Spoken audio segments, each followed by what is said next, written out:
नमस्कार, नादिर टीवी देख रहे हैं आप और मैं हूं आपके साथ नसी शर्मा। और चलिए बुलेटिन की शुरुआत करेंगे हरियाणा की खबरों के साथ में।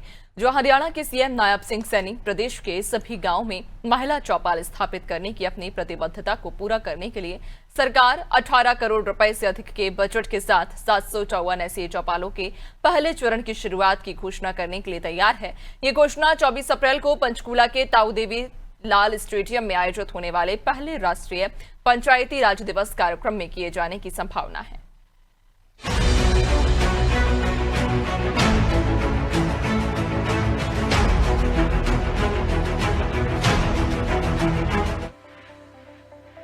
आपको बता दें कि कार्यक्रम में पंचायती राज संस्थाओं यानी ग्राम पंचायत, पंचायत समिति, जिला परिषद के 6000 निर्वाचित प्रतिनिधि भाग लेंगे।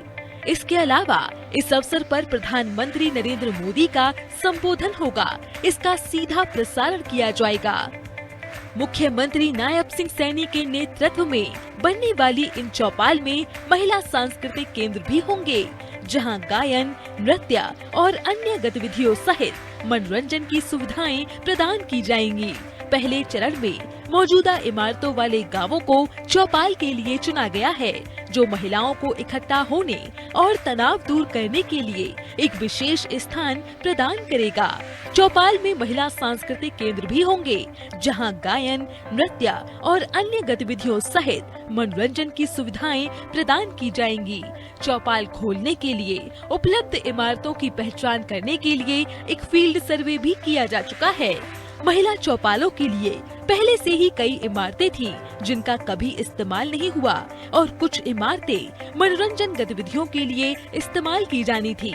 सर्वे में पंचायत के पास उपलब्ध अन्य इमारतों की पहचान की गई, जिनकी मरम्मत की जा सकती है और उन्हें इस उद्देश्य के लिए इस्तेमाल किया जा सकता है। सीएम नायब सिंह सैनी ग्रामीण महिलाओं को सशक्त बनाना चाहते हैं। सरकार ने पहले ही 3 स्तरीय पंचायती राज संस्थाओं में महिलाओं के लिए 50% आरक्षण लागू कर दिया है। सरकार की इस पहल से महिलाएं अपने घरों से बाहर निकल सकेंगी।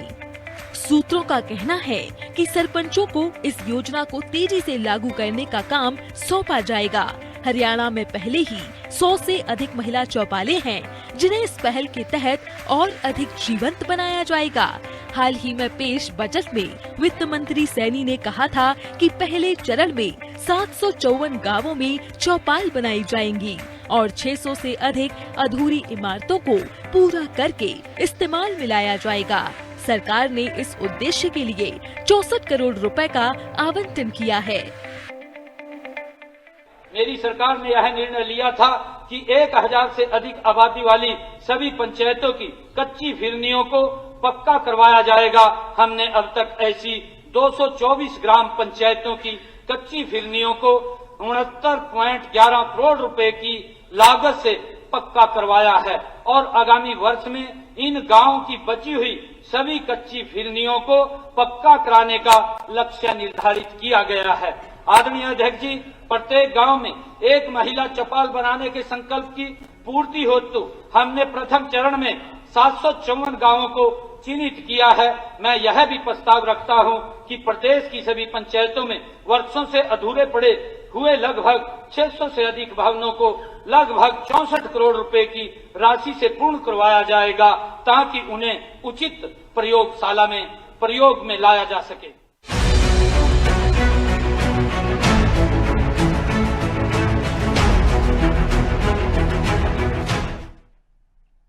और हरियाणा के मुख्यमंत्री नायब सिंह सैनी ने कहा है कि विधायी ड्राफ्टिंग तैयार करते समय केवल कानून की भाषा ही नहीं, बल्कि समाज की भावनाओं, जरूरतों और संभावनाओं पर भी विचार करना आवश्यक है। सीएम सैनी ने कहा कि एक अच्छे विधायी ड्राफ्ट न केवल मौजूदा समस्याओं का समाधान करता है, बल्कि समाज को प्रगति की दिशा में भी ले जाता है। इसलिए विधायी प्रक्रियाओं में स्पष्टता, समानता और नागरिक भागीदारी को विशेष महत्व दिया जाना चाहिए।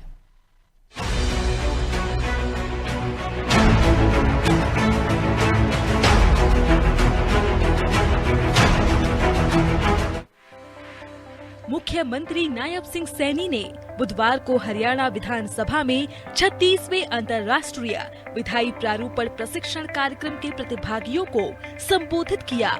इस अवसर पर सीएम सैनी ने कहा कि विधायी ड्राफ्टिंग तैयार करते समय केवल कानून की भाषा ही नहीं बल्कि समाज की भावनाओं, जरूरतों और संभावनाओं पर भी विचार करना आवश्यक है।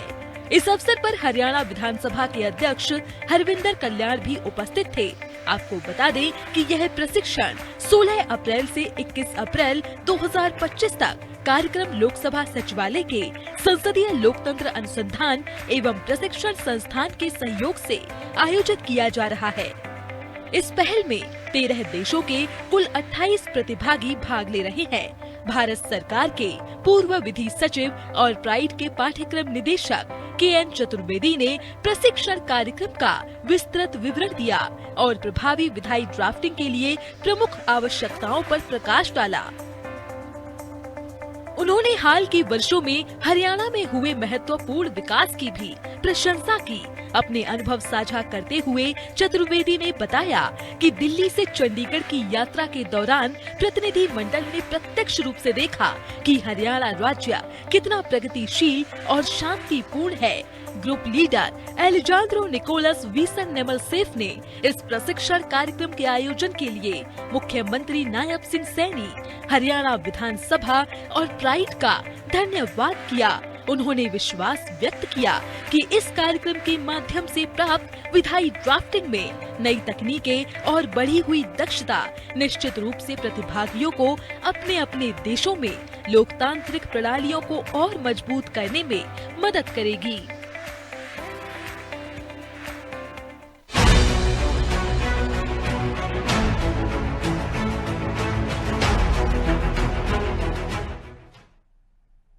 और युवा देश की ताकत है, उनके जरिए ही राष्ट्र का भविष्य तैयार होता है। आने वाली पीढ़ी किसी भी बुरी लत में ना पड़कर मुस्तकबिल को बेहतर तरीके से कायम करने में लगे। एक अच्छी सरकार की यही इच्छा होती है। इसी कामना को पूरा करने के लिए हरियाणा की नायब सिंह सैनी सरकार लगातार काम में जुटी है। इसको ध्यान में रखकर प्रदेश भर में नशा मुक्त हरियाणा का संदेश दिया गया। उसके लिए साइक्लोथॉन 2.0 की शुरुआत की गई, जो कि सोनीपत से पानीपत के लिए रवाना हुई। इसी पर देखिए हमारी एक खास रिपोर्ट।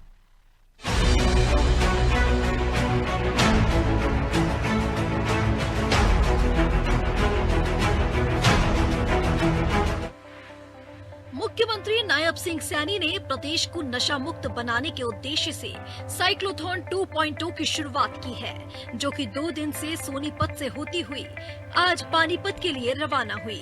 साइक्लोथॉन 2.0 का जिला सोनीपत के गन्नौर में आमजन ने गर्मजोशी से स्वागत किया। स्टूडेंट्स ने सांस्कृतिक प्रस्तुतियां देकर जागरूकता का संदेश दिया, तो वहीं स्थानीय अधिकारियों ने स्वयं साइकिल चलाकर नागरिकों को नशा मुक्ति का संदेश दिया और समाज को इस दिशा में संगठित होकर आगे बढ़ने का आह्वान किया। उन्होंने बताया कि मुख्यमंत्री नायब सिंह सैनी की शुरू की गई ये साइक्लोथॉन 27 अप्रैल को सिरसा जिले के डबवाली में संपन्न होगी और पूरे प्रदेश में जन जागरण का माध्यम बनेगी। साथ ही कहा कि नशे को खत्म करने के लिए समाज के प्रत्येक व्यक्ति को आगे आना होगा। नशा मुक्ति की शुरुआत हमें अपने घर परिवार से करनी होगी, तभी समाज को नशा मुक्त बनाया जा सकेगा।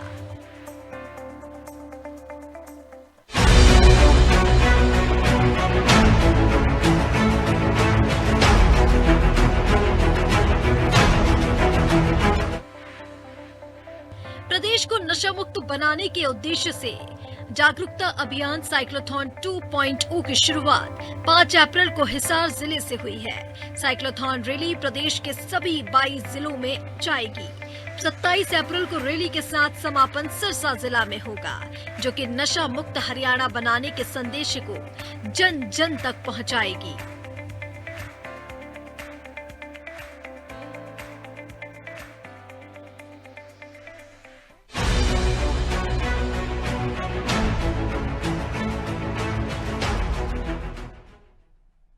और हरियाणा की बात में फिलहाल इतना ही। रुकेंगे एक छोटे से ब्रेक के लिए, जल्द लौटेंगे।